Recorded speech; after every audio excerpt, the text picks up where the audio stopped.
नमस्कार दोस्तों, आपका स्वागत है आपके अपने चैनल स्टॉक्स एजुकेशन में। दोस्तों इस चैनल में मैं आपके लिए स्टॉक मार्केट से डेली अपडेट्स लाता हूं, so please subscribe this channel.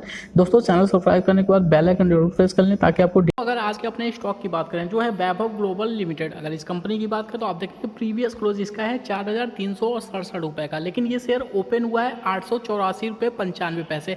Share ने अपना हाई बनाया 1,038 रुपये 70 पैसे का, जबकि शेयर का लो बना था आप देखेंगे 855 रुपये का, यानी कि ये शेयर क्लोज हुआ था 4300 रुपये के ऊपर और यहाँ से ओपन हुआ है। आप देखेंगे कुछ लोगों को अपने अकाउंट में, यानी कि जिनके पास ये शेयर होगा उनको 77% के आसपास का लॉस दिखा रहा होगा। तो ऐसा क्यों हो रहा है, आखिर ये शेयर इतना ज़्यादा अचानक से गिर कैसे गया, कंप्लीट बात करेंगे वीडियो में, लास्ट तक बने रहे, हर एक डेटा की बात करेंगे। तो चलिए देख लेते हैं क्या डिटेल बनता है। दोस्तों लास्ट ट्रेडिंग सेशन में ये शेयर क्लोज हुआ है 995 रुपये पे और देखेंगे लगभग 14% के आसपास की तेजी के साथ। देख लेते हैं 52 वीक हाई और लो क्या बनता है। अगर इनके 52 वीक लो की बात करें तो 185 रुपये 42 पैसे, जो कि 7 मई 2020 को बना था। वहीं अगर 52 वीक हाई की बात करते हैं तो 1,038 रुपये 70 पैसे, जो कि लास्ट ट्रेडिंग सेशन में बनता हुआ दिखा है। अगर वहीं डिलीवरी की बात करते हैं तो आप देखेंगे लगभग 31.5% की डिलीवरी उठाई गई। क्वांटिटी की बात कर लेते हैं तो 2,61,000 से ज़्यादा की क्वांटिटी जो कि डिलीवरी बेस पे उठाई गई है।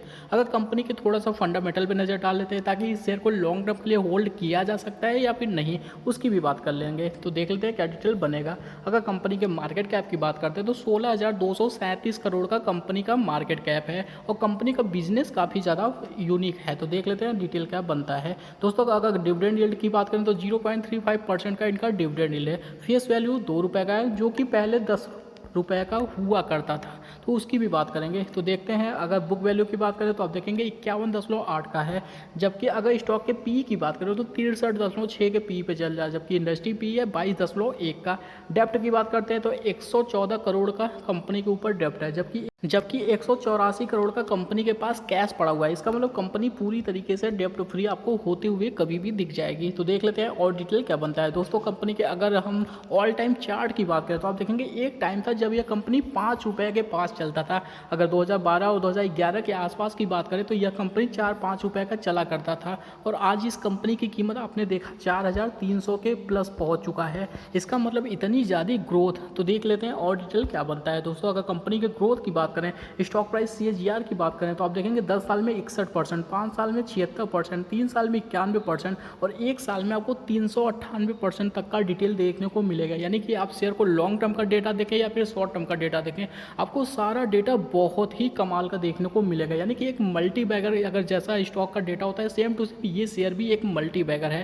तो देख लेते हैं और डिटेल क्या बनेगा। अगर कंपनी के सेल ग्रोथ की बात कर लेते हैं तो आप देखेंगे कंपनी का सेल ग्रोथ 10 साल में 19%, 5 साल में 8%, 3 साल में 11% और TTM में आपको 22% की ग्रोथ देखने को मिलेगा। अगर कंपनी के हम प्रॉफिट ग्रोथ की बात कर लेते हैं तो आप देखेंगे कंपनी का प्रॉफिट 10 साल में 18%, 5 साल में 13%, 3 साल में 43% और TTM में 40% तक का ग्रोथ दिखाया। कंपनी का रिटर्न ऑन इक्विटी भी काफ़ी कमाल का है। आप देखेंगे 10 साल में 27%, 5 साल में 21%, 3 साल में 25% और लास्ट ईयर आपको 26% का डेटा देखने को मिल जाएगा। तो देख लेते हैं कंपनी का प्रमोटर्स होल्डिंग क्या है। प्रमोटर्स होल्डिंग की अगर बात करते हैं तो आप देखेंगे प्रमोटर्स होल्डिंग भी काफ़ी अच्छा है, 58.35% जो कि प्रमोटर्स के पास है। FIIs की बात करते हैं तो 11.64 का है, जबकि DIIs की बात करते हैं तो आप देखेंगे 19.11 का है। पब्लिक के पास वही 10.90 के आसपास का डिटेल अवेलेबल है। अगर कंपनी के हम रिटर्न की बात करते हैं तो 1 साल में यह कंपनी आपको 415% तक का रिटर्न दे चुका है, जबकि अगर हम बात करें कंपनी के 1 महीने के रिटर्न की तो आप देखेंगे 25% से ज़्यादा का रिटर्न ऑलरेडी यह कंपनी आपको दे चुका है।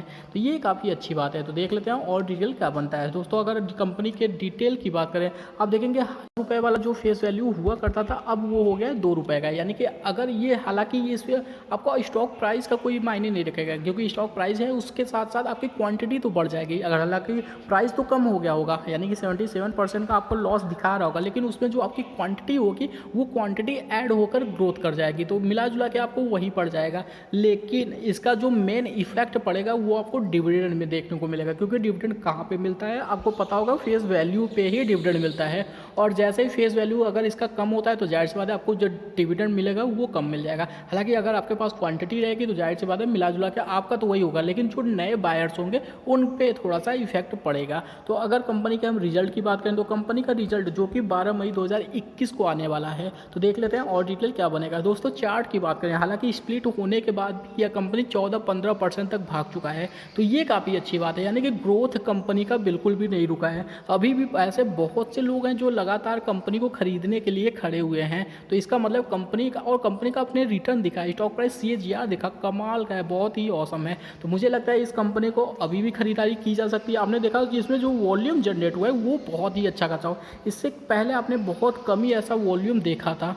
अगर मेरी माने तो मुझे लगता है कि इस शेयर में खरीदारी की जा सकती है। शेयर अगर और ज़्यादा नीचे आता है, यानी कि अगर यहाँ से 2-4% करेक्ट भी हो जाता है, तो मुझे लगता है कि खरीदारी करनी चाहिए लॉन्ग टर्म के लिए, क्योंकि लॉन्ग टर्म में इनका बहुत ही अच्छा डेटा है, लॉन्ग टर्म में कंपनी बहुत अच्छा भी परफॉर्म कर रहा है, तो मेरे ख्याल से खरीदारी जरूर करनी चाहिए। अगर यहाँ से 1 से 2 महीने के बाद के टारगेट की बात करें, तो मुझे लगता है कि आपको इसमें 1500 तक का टारगेट देखने को मिल जाएगा जल्दी ही, बहुत ही जल्दी। तो इस टारगेट के लिए अब इस शेयर में चाहे तो शॉर्ट टर्म के लिए भी अपनी पोजीशन बना सकते हैं। अदरवाइज अगर हाल ही में, यानी कि बहुत ही अगर शॉर्ट टर्म आपका पर्पज़ है, हफ्ते 10 दिन का अगर आपका पर्पज़ है, तो आपका क्या स्टॉक टारगेट होना चाहिए। तो अगर उसकी बात कर लेते हैं तो मुझे लगता है इसमें आपको 1200 के आसपास तक का टारगेट देखने को मिल जाएगा।